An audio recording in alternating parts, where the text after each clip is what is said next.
Good afternoon, everybody. Let me say again, thank you very much for coming to the New York conference. We're very happy to see everyone here. It's my pleasure today to introduce our plenary speaker. This is Jim Grose. He's told me that he's going to introduce himself in a few minutes. So I have no detailed information for you, except to say that we're very happy to have such a great plenary speaker coming to us from the Global Issues in Language Education SIG. This is a special interest group. It's a part of the JALT organization that's obviously interested in global issues in language education. This is our first year partnering with the GAIL SIG to present to the New York conference. And so we're very happy to welcome Tim for our plenary session this afternoon. And after today's plenary session, the GAIL SIG is also hosting a special workshop on tourism-related issues and connection to global issues. So if you check your schedule, that's going to be in 1255, just down the hall. You can take a look at that as well. Okay, thank you very much. Let's get started. First of all, there is a handout here. If people have or don't have, perhaps we could.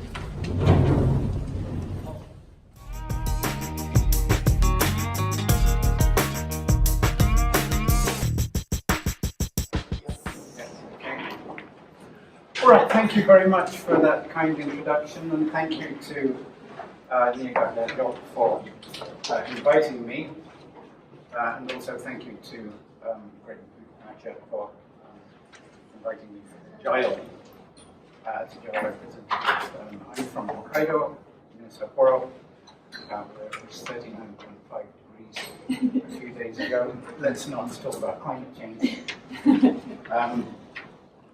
I was a teacher for most of my professional life at a moderately low-level university. I took early retirement about 6 years ago, and I now teach global issues to private classes of public citizens who are exceedingly highly motivated from all sorts of different backgrounds and with a variety of knowledge. And so I am in what I would call teacher's heaven, especially when I compare my experience earlier on in my professional career. I've been a member of JAIL for a long time. When I first started teaching at university, probably like many of you, I was sent into a classroom with no particular remit. You just teach English. And after a few semesters of teaching things like what's your favorite color, who's your favorite movie star, let's go shopping, I decided that what is needed at the university level is a slightly more serious approach to life, and tried to design material that would be accessible to students of not a particularly high level. And I hope to show and share some of that with you today. One of the best pieces of advice I had as a teacher very early on in my career, a supervisor said to me, you should be able to stop a class at any stage and ask yourself, what I'm teaching appropriate? Is it suitable? Am I doing a good job? How can I improve? And that stayed with me all of my life. I think it's a very important piece of information, that is very, very valuable. But it does raise the question is, how do you evaluate that? Now, there are some very easy ways you can. Are your students asleep? Are they awake? Are they attentive? Are they doing what they're told? But on the other hand, in a larger picture of a curriculum, what kind of criteria are you referencing, and are they working? Okay, now to start, I hope to look at some of these criteria today. To start, Japanese educational system, particularly at the high levels, has come in for some very harsh criticism. Your schools are machines for forcing spurious learners on children in order that the universities may stamp them as educated when they've finally lost all power to think for themselves. Doesn't come much harsher than that, but that's actually 1887. George Bernard Shaw talking about British universities. So quite clearly the problem that we're facing isn't unique to Japan, and neither unique to the 20th or 21st century.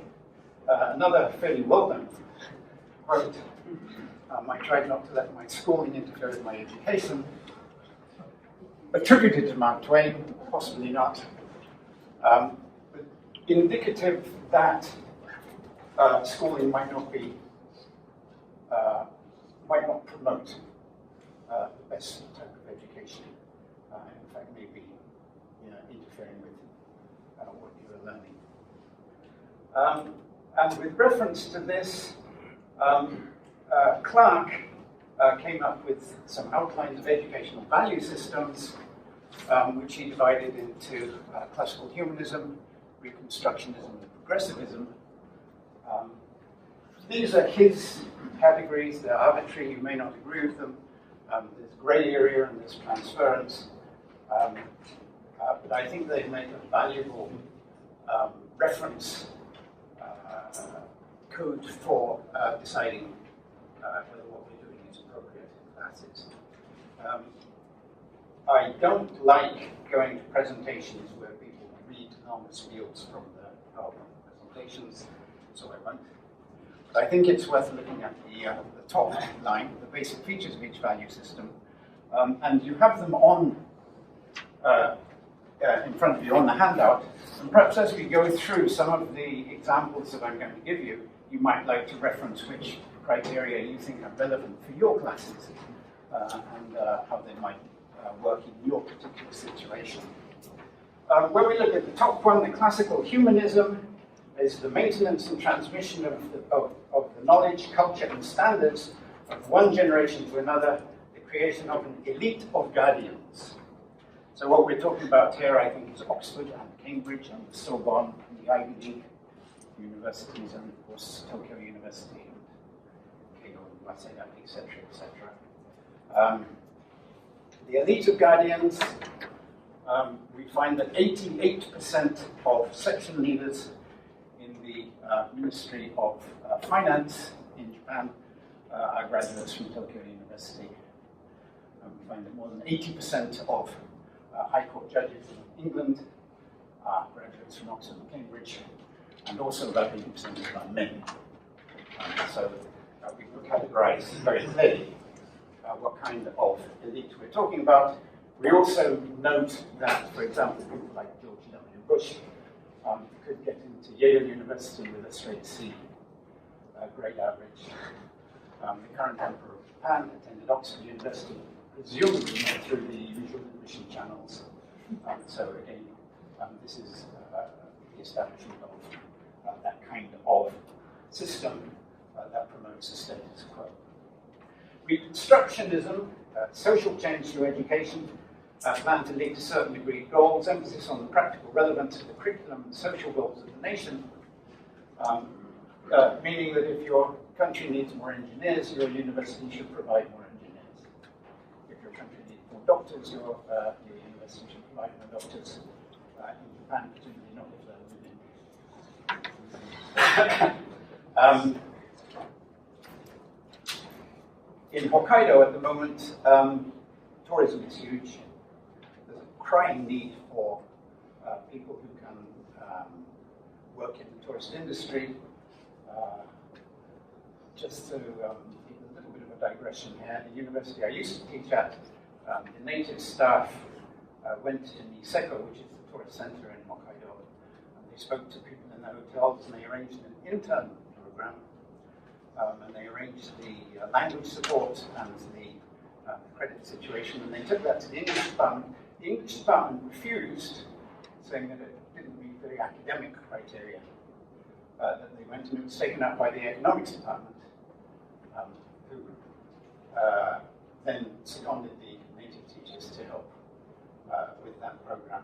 But that shows, I think, that in Japan, many of the traditional university standards belong in the classical humanism section, and there's a bit of a war between them. Progressivism, if we can look at that, development of the individual as a whole person, the promotion of learner responsibility, and of a capacity for learning how to learn. If you have time and if you peruse the rest of these pages, and it runs on to 2 pages, you will probably agree that most of us veer towards the right. I don't think it would be too much of an exaggeration to say that we would tend towards the right side. And when we look at the role of the teacher, the expected learning from students, and the assessment, I think we would tend to go onto that side, and certainly I would. We need to be a little bit careful when making these judgments. Certainly at the time that George Bernard Shaw was writing, universities around the world were producing some quite astonishing scholarship. There were translators and archaeologists and historians. Arthur Whaley translated the tale of Genji from Japanese to English. These are quite incredible levels of academic scholarship. So we mustn't throw out the baby with the bathwater. Very little in terms of language education. In those days, if you shouted loudly enough in English, the natives would understand. And also with the, in the middle section, the Reconstructionism, this is something that we cannot dismiss. George Bernard Shaw and Mark Twain notwithstanding, if you want a bridge built in your neighborhood, it's better to have an engineer, a trained engineer do it. If I'm going to have a colonoscope, I'd rather it done by a trained doctor than somebody who graduated from the University of Life. However, as I say, in developing student abilities,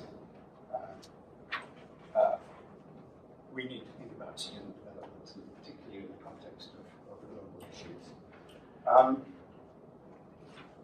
I'm going to show you some examples of some classes that we do, and I hope to give you some options of what can be done in terms of level, so I hope you can find something that might be appropriate to your level, and I hope that you may be able, as we go along, perhaps to match them to places in the curriculum that meet, places in this criteria that meet your particular ideas about what English teaching should be.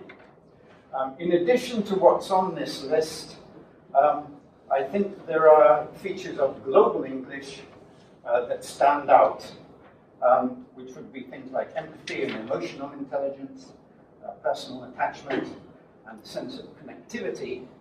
Now, this is not exclusive by any means to global issues, but I think it is one of the features that is strongly represented in global issues curriculum.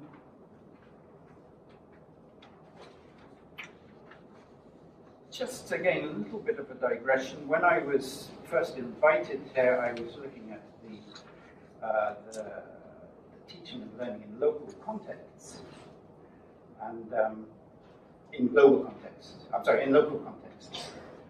And I started preparing my talk, and I realized that I was beginning to rant. And I wondered if you thought that perhaps why did Niigata JALT invite this embittered old man to come and rant to us.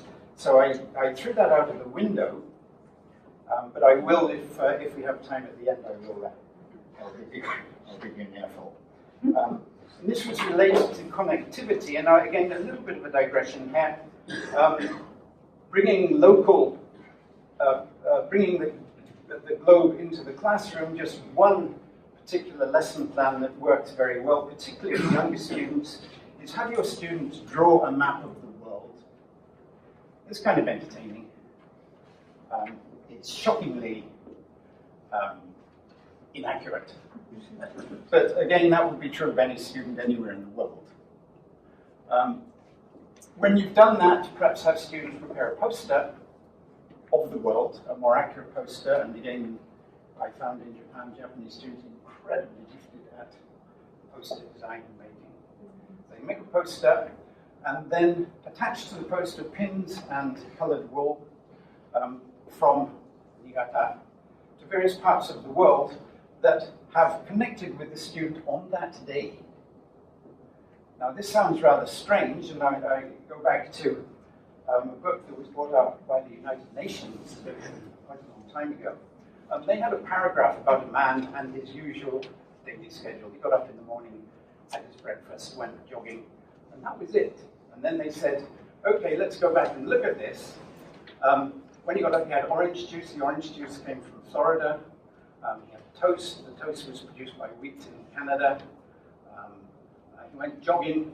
The shoes that he had were made in Indonesia by people earning 20 cents an hour. They were shipped to Japan in a ship that was registered in Liberia, crewed by Filipinos who again were earning substandard wages. And so students need to be made aware of exactly how many international connections they have. If I look at my watch, it's a Japanese watch, but it was assembled in Malaysia. My shirt came from China. And if we think about those kinds of connections, and if, as I say, you make these pins under a cup, younger kids can realize, yes, I actually am a member of the global society. In fact, much of my life depends on it. I have sent students to the neighborhood and say, what can you find in the supermarket that comes from another country? And the answers tend to be rather lackadaisical. They say, oh, I found some French wine, or I found some Aussie beef. And it doesn't go very far. Japan imports 90% of its soybeans. That means all of your tofu, all of your soya, all of your natto, all of your miso comes from somewhere else. It probably comes from Canada or Brazil or the United States. If students are made aware of that, because they say, oh, I like Japanese food. Yes, I think, where does it come from? They're a little bit surprised, and they can make these lists, and they can research. And you can do this superficially, shirt made in China. Okay, where does cotton come from? As far as you like, and you can get students to research on these particular topics, and it gives a sense of awareness. Moving on a little bit. Yes, going back to classical humanism, not throwing the baby out with the bathwater. Even in systems that we perhaps are not very fond of, there are some content-based things that deserve attention. For example, analysis of cultural values, particularly in Japan, the way that culture is changing. The head of JALT is Michael Hollenbach. A couple of years ago in Nagoya, he did a survey of Japanese English textbooks and showing how Japanese culture is presented. And there's a picture in one of the textbooks showing a Japanese family celebrating New Year. And they talk about Osechi Ryori, and the daughter is in a kimono and the mother is in a kimono. And according to him, all of his students said, no, that's not how I spend my New Year. So again, the misrepresentations that we can find make a good source of discussion and conversation in the classroom. Things like cultural imperialism, Disney taking over the world, fast food, which is connected to globalization, gender discrimination, as I mentioned. Many of the top universities are very male-dominated. So these topics are useful. In Reconstructionism, I mentioned the tourist industry, over-tourism, which we're going to get a lecture on from Greg later this afternoon, designing hotels and facilities, everything that may be related. So if you're teaching students who have special interests, then this can be a good appendage to what they're doing. Talking about your own country, very often Japanese students who go abroad, when they come back, they say, people ask me about Japan and I couldn't answer. And so if they're in the tourist industry, they'll need to describe various things about the country for tourists. But in fact, they have very limited knowledge, particularly about things in their own countries. Things like that are also useful. Okay, Now, I've designed a curriculum that belongs pretty much to Reconstructionism. It's a fairly conservative one based upon a very old design, Stephen Krashen, input, processing, and output. Again, there's a lot I don't agree with about Mr. Krashen, but just as a useful tool for designing a curriculum, I think this works. Pictures, 100 words. This is again from a United Nations book. Again, it's rather old. They took various families around the world and said, can you take all your furniture outside and we'll photograph it? And they did it in 50 or 60 countries. This is well known. I don't know if you're familiar with it. And you can, the contrast is very clear. This can be used at a very simple language level. Things like I have, they have, do they have, what do they have that you don't have, what don't you have that they have, what do you think they would like to buy next, etc., etc. So really very basic language coming out of here.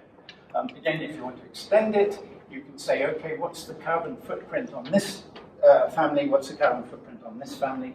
How much garbage do they throw away? Which might lead to a conclusion. Which of these two is cleaner? And perhaps a surprising answer. Contrasting pictures.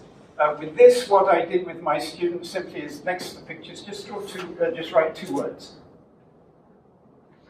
That's all, and then you can move on. But the picture informs the students, and then then you can extend, of course, into uses of water, the importance of sanitation, etc., etc. So you can adjust it to the levels of your students.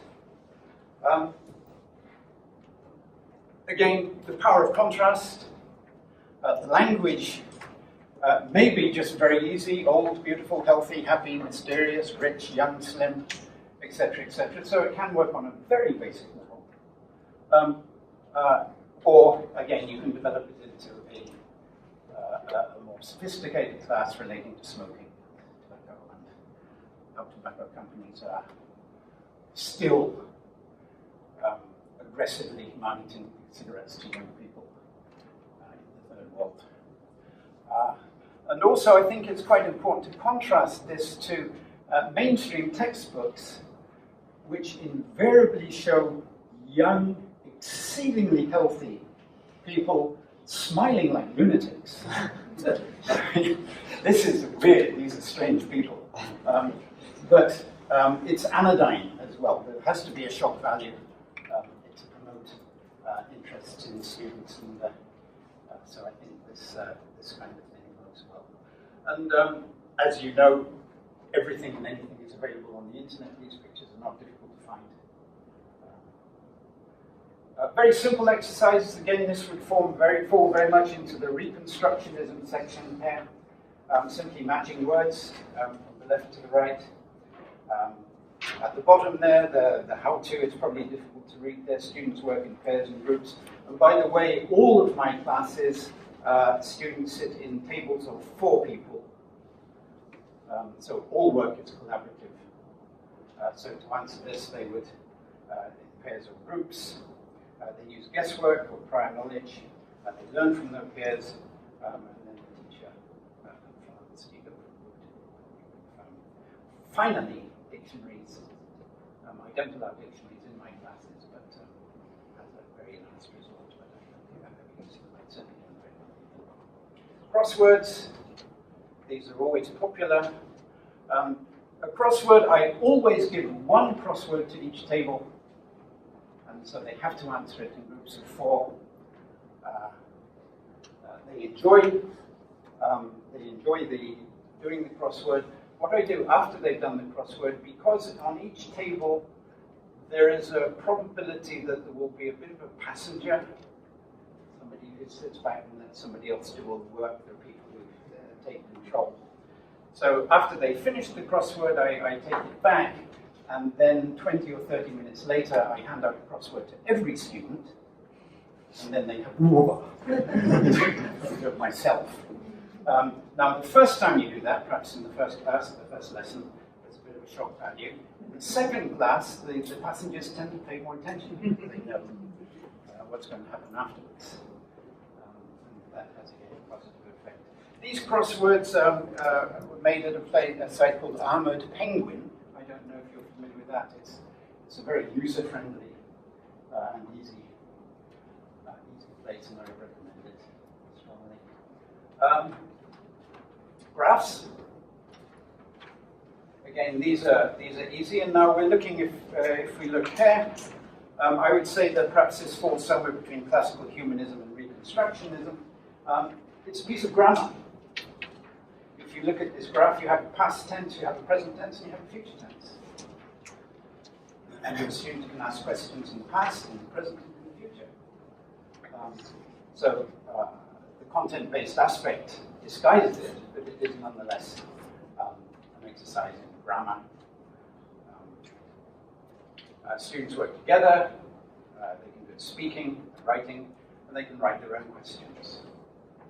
So they have four model questions, and then under that you say, okay, write a fifth question, and things will work. Again, another graph, very simple, throwing away garbage. Extensive listening. If you have stuff on the internet, if you have listening exercises, the value of extensive listening is, of course, students read and consider questions before listening, listening for very specific data, and that's important. And it can be done as a reading exercise as well, of course. Moving on, controlled practice, so this would be in crashing the processing part. Pair work crosswords, again, these can be done, this Armored Penguin site will do it for you. It saves you hours and hours of time to write out. And is exceedingly popular. And I would recommend this even if global issues is not your thing for any level of class, for any vocabulary that you want to teach. Students have to define the words and they have to know the words. So it's a very popular and useful exercise, highly recommended. Other word games, finding the words. Again, this is also from the Armored Penguin site. They will do it for you. So very labor friendly. Pair work graphs. Again, these work exceedingly well. And again, they are a drill. Students are repeating and repeating and repeating the same question forms, the same language forms. They don't know it's a drill again because it's content-based context. But again, it is popular. Pair work quizzes. Again, these are popular with the classes.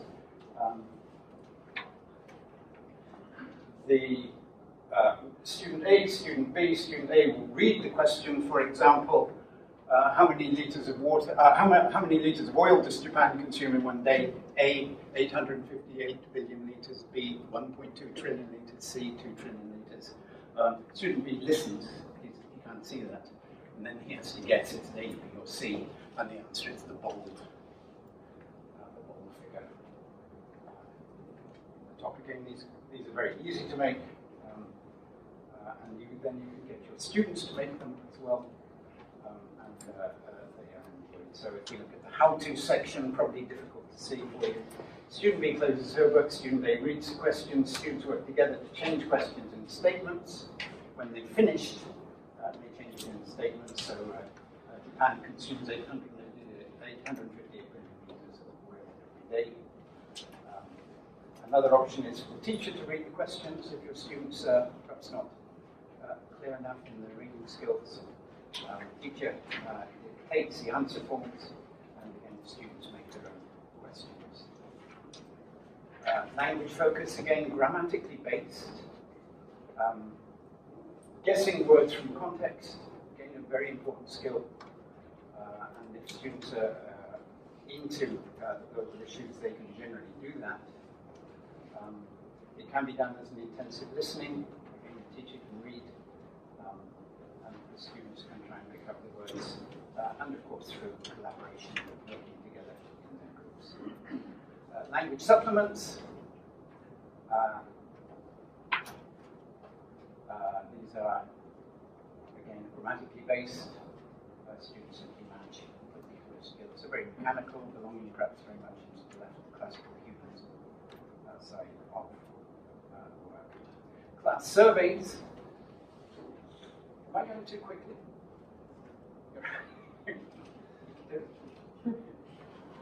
Okay. Find somebody format. I'm assuming you're all familiar with this. Yeah. I'm going to come back to this later in a slightly different context. So students get up and go around the class, find somebody who used water for cooking today. The name. So past tense, did you use water for cooking? Did you have something to drink? Did you go to the toilet? Did you take a bath or shower?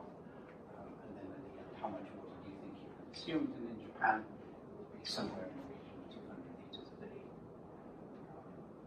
which takes people by surprise. You can, when you get the results, you can compile them. You can get the students to make graphs and tables showing most usage of water, least usage of water, which students use the most, which students use the least. An average washing machine will use about 120 liters of water for washing. We have a lot of water. Reading comprehension, very simple. Again, students generally read the questions first. A huge problem for students with the TOEIC, they will always say they didn't have enough time to finish the reading.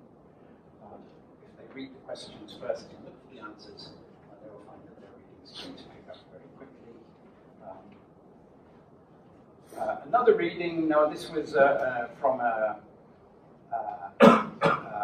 unit on child labor, and about a young boy called Devraj who had to finish school because his father, who was a farmer, couldn't make a living. He now works in the brickworks. He can read, but he can't write. His dream is to go back to school. He's making a little bit of money to support his family. Students reading this is the feedback that I got from students, and what interested me most is this was not solicited. This came from students themselves. But I don't know the value of education because it is my daily life. He can't receive an education because his family had no money, but he knows the value of education. So again, you have some empathy, some people are thinking about what's going on there. I think Japanese should more treasure the foods. My family can buy something more than necessaries. I think Devraj's family is very pity and wants to help. I felt we Japanese are very fortunate. He works for his family, I work for myself. I have to think natural things for me are very precious for someone like Devraj. I hope he can go to school again. I think I should thanks to my parents.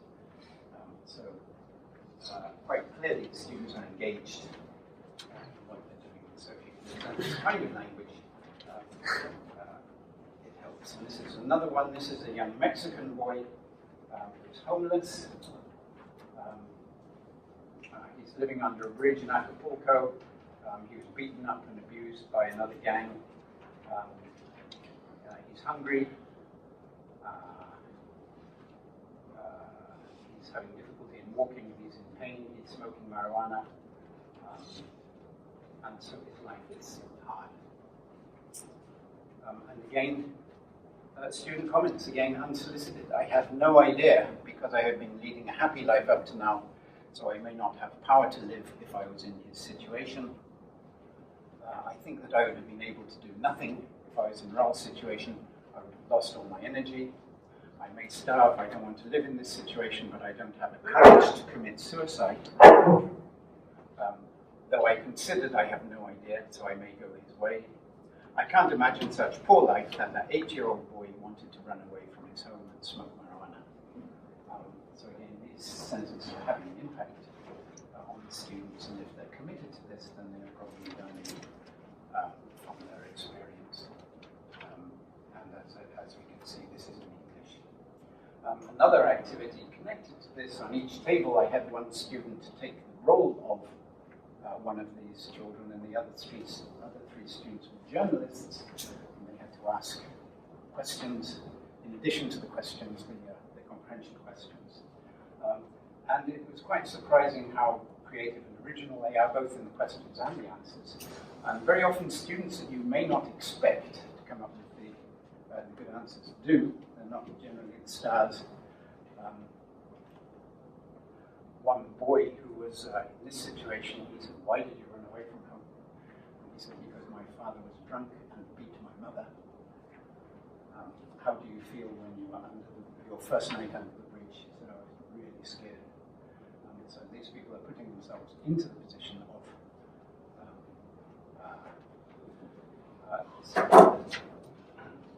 sense that they are feeling very emotional about the relationship. The creative stage, this is where there's more output from the students. Discussions, tasks and discussions, research and discussions, exchanges and presentations. Students as teachers, again, these are familiar things. I enjoyed very much Dana Lingley's presentation this morning about content-based, and he covered some of these issues, which I think again are particularly important. So very simple discussions. How many people are there in your family? So this would be at a very basic level. How many people are in your family? Is your family big, small, or average size? How many brothers and sisters did your grandparents have? Were the families big, small, or average size? Again, this is a rather interesting exercise. Very often kids don't know. They go home and ask their parents, and they're rather surprised. Again, in Japan, as in many countries, you'll find out grandparents or great-grandparents had 10 siblings, 8 siblings, of whom several would have died rather young. And when kids go home and they ask their parents and grandparents, they are surprised when they bring this information back to the class. It does make for some interesting conversations. How many children would you like? How many children do you have? That's not at the school level. Why? Would you like, generally the numbers are low, 1 or 2, or 0 in some cases. Simple tasks. Students make a list of everything you throw away in 1 week. There was a teacher who had her classes keep their garbage for a week. Again, that came as quite a shock. I don't think you need to go that far, but it's certainly, if they can itemize the things you throw away. When you go shopping, which items do you buy that are wrapped?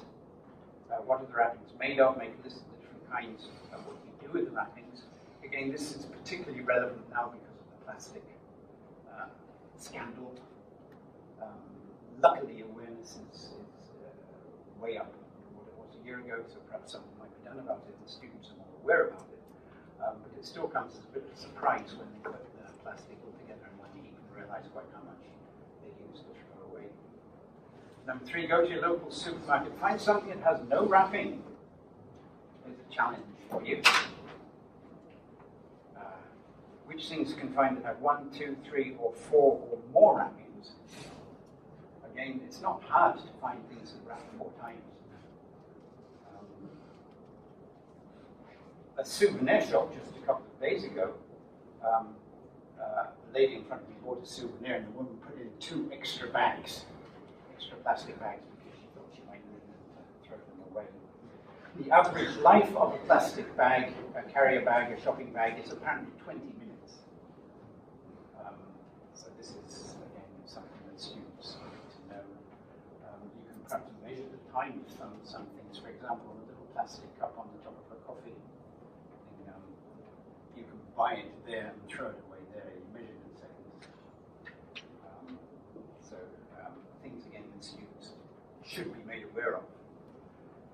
And that they can articulate preferably in English. Number 4, separating your garbage. Where does the garbage go? Garbage recycling stations.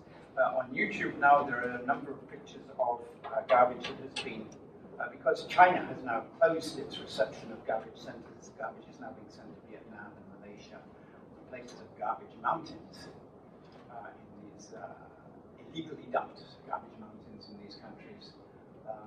News a couple of days ago is that the Philippines has decided to return several shiploads of garbage that were shipped from Canada. And they caused a diplomatic incident and Canada say, yes, okay, we're going to take it back and do something about it. So these news items, again, from more advanced classes, this would be a useful topic to discuss.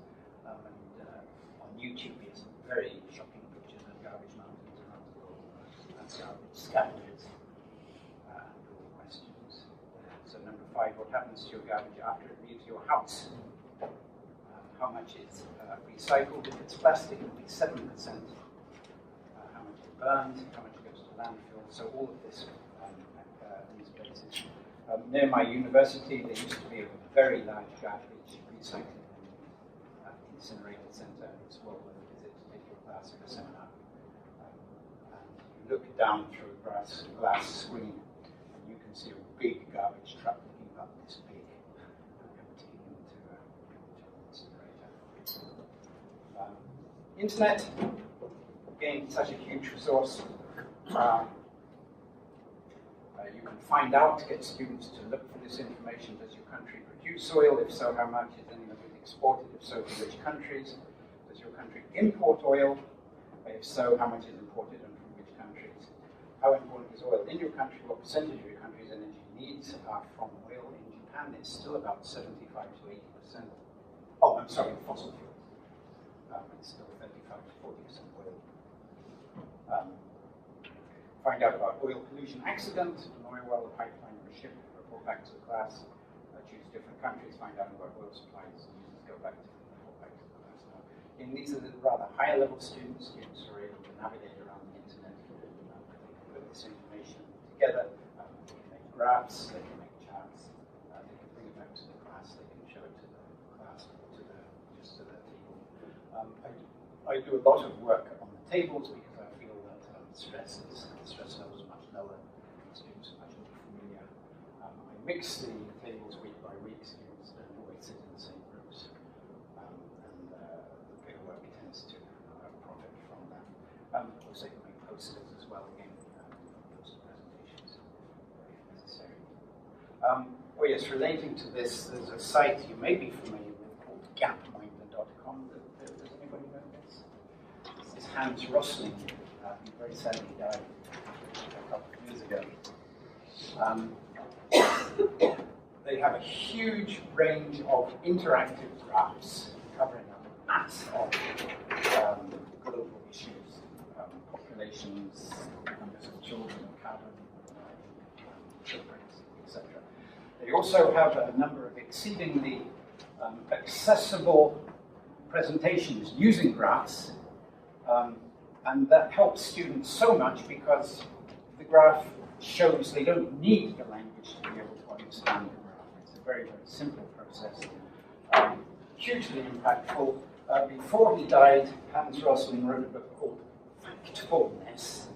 I don't know if you're familiar with that. Factfulness, again, a really good resource center. Hans Rosling was a statistician. We always used to apologize for that fact in the beginning of these talks. So don't run away, it's not so boring. Very funny man, very, very positive. We live in a very dark world with a lot of negativity. He was exceedingly optimistic, and he had the statistics to back him up. The fact that life expectancy has increased from about 50 years ago to about 70 now. The fact that child mortality since 1990 has dropped from about 12 million people, about 12 million children between the ages of 0 and 5 back then, to about 5 million now. I don't know whether that's good news or bad news. Depends on your position, but it's certainly not better than it was. He had all sorts of interesting factoids and statistics in a very attractive format. He gave a lot of TED Talks. Because they're so clearly illustrated, they are accessible to certainly intermediate and lower intermediate students. So highly recommended.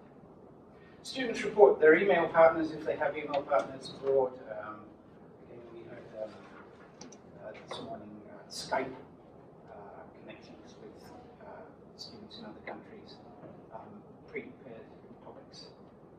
Again, can make for a very dynamic exchange, and a completely different perspective on what students are learning and doing in different countries. Finally, to go back to the find somebody who class, I have been working on something which is an ongoing project, and I should have finished it a long time ago. Find somebody who, at a lower level, for example, junior high school level, find somebody who can do something, find somebody who can do things that tends in Japan rather homogeneous groups of the same age. You run out of there, find someone who can ride a horse, find someone who can swim, find someone who can play the piano, find somebody who... It's a bit hard. So what you can do, what I did, is give students personas. Give them a different persona by which they can do things. This one was just for can, and again, this is a drill, isn't it? It's a content-based exercise, but they're simply repeating the same question over and over again in the hope that I'm going to get through to them. The question that I had, this is for can, I made little personas and I gave them out to the students. You can have a look at some of them if you like. And this was, they had to find somebody who can, they had an ability and a dream, what they wanted to do in the future. So this is a boy from Mexico. I'm Ricardo, I'm 13, I'm from Mexico, I'm homeless. I sleep under a bridge in Acapulco. I collect all cans and bottles in exchange for money. I can find food in restaurants, garbage cans, but I'm often hungry. I sometimes ask tourists to give me money so I can speak English. I'd love to go to school. If I could go to school, I could get a job as a tour guide. It's my dream. Not difficult English. This is stuff that junior high and high school, certain universities could manage. Then you go around and they have this, and you can do one of these things. So you have, my name is Joy, I'm 16, I live in Tanzania. My family is very poor, but I can go to school every day because my mother works hard at the city market. She pays for my schooling. I say thank you to her every day. I love school and I study hard. I'm good at maths and science. I would like to be a nurse. And so these go out to the students. They take these personas and then they go around and they answer these questions. When the exercise finished, I thought it worked quite well. But then I also thought, why finish there? You know, they've committed themselves to this kind of personality. We're just going, okay, move on to the next unit, or move on to the next exercise. So what I decided to do is to write a more extensive story about each of them as an extensive reading exercise. These are about 1,000 or 1,500 words each. And if you do this, remember you're God. You can write whatever you like. You can decide in a few days. This was originally a class on child labor. I changed a lot of the profiles because I didn't want to stereotype third world people as being poor and without hope. So intermixed with these were quite a lot of, there's a Canadian child who's very wealthy, etc., etc. So these I wrote at what I would describe as a kind of level 2 level of English. Before doing this, I asked the students to say, what do you think happened to this person in the future? So speculate, talk in amongst your groups, how do you think his or her life developed? Again, they came up with some fairly original answers. This is the one about Joy, the young girl from Tanzania. Her dream is to become a nurse, her family is poor. So it says, Joy's story, 8 years later. I'll just read you a little bit. And again, I think you'll agree it's not that difficult. I'm a nurse. I live in America. My family in Tanzania think I'm rich. Perhaps I am, but I don't think so. Am I happy? Yes and no. So again, you can perhaps ask students to analyze why, how she might feel, what makes her happy, what makes her unhappy. She passed her nursing exams. One of the reasons she's not happy is she misses her family. She's very, very homesick. And she has really happy memories of her time. Another reason that she's a little unhappy is she's a successful nurse, but most of her patients that she treats in clinics for lifestyle diseases, obesity, diabetes, things like that, and she thinks perhaps her time would be better spent if she went back to Tanzania and worked under different circumstances. So again, these are things perhaps students need to think about. A more serious issue that I made up is she's been sending money back to her family. Her brother is also coming to the United States. She's very excited to see her brother. However, she is also gay. She has a girlfriend. And she's very confused as to how she should proceed. So because, yes, my family too is very conservative. I'm sure my brother will be terribly shocked if he finds out about it this year, as he surely must. And my mother and sisters in Tanzania, this will break their hearts. They will never forgive me. Perhaps I could keep my relationship secret from my brother for a few weeks or months, but he will find out sooner or later.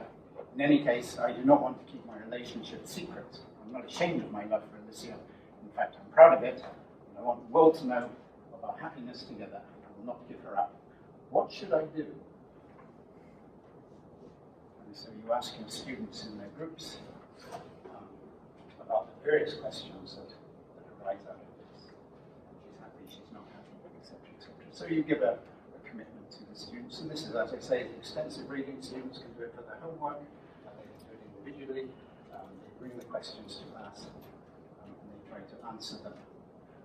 Again, in the digital world, now these students can visit Africa online. They can find out an awful lot of information about lifestyles, about how people spend how people spend their time and their money.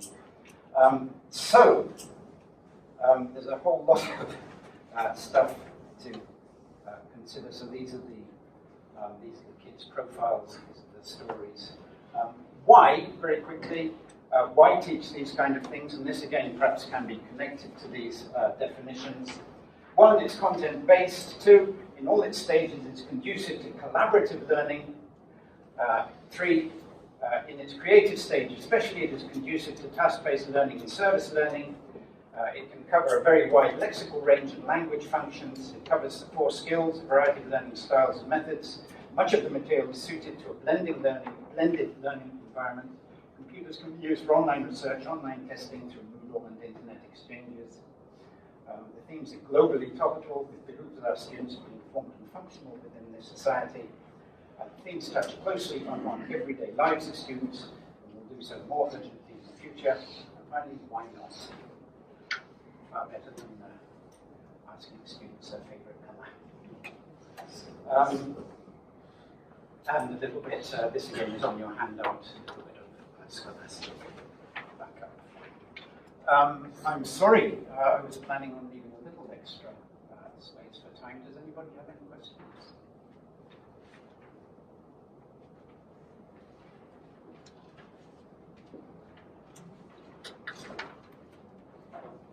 Yes? Well, I have a question about listening activities.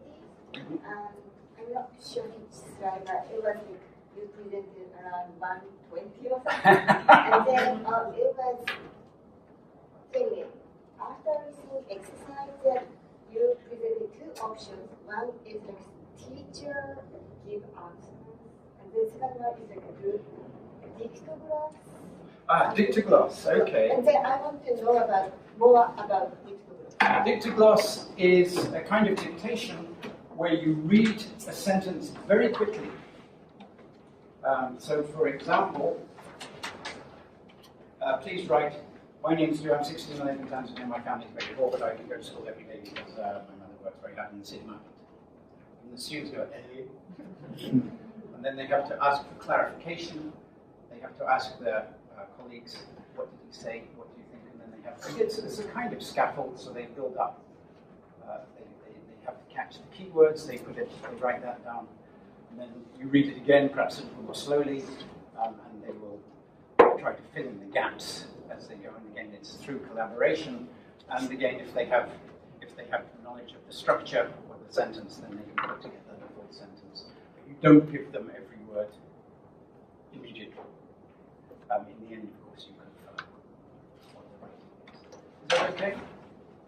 Is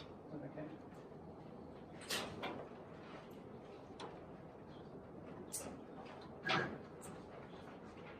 And again, seeking clarification, of course, is a very important skill.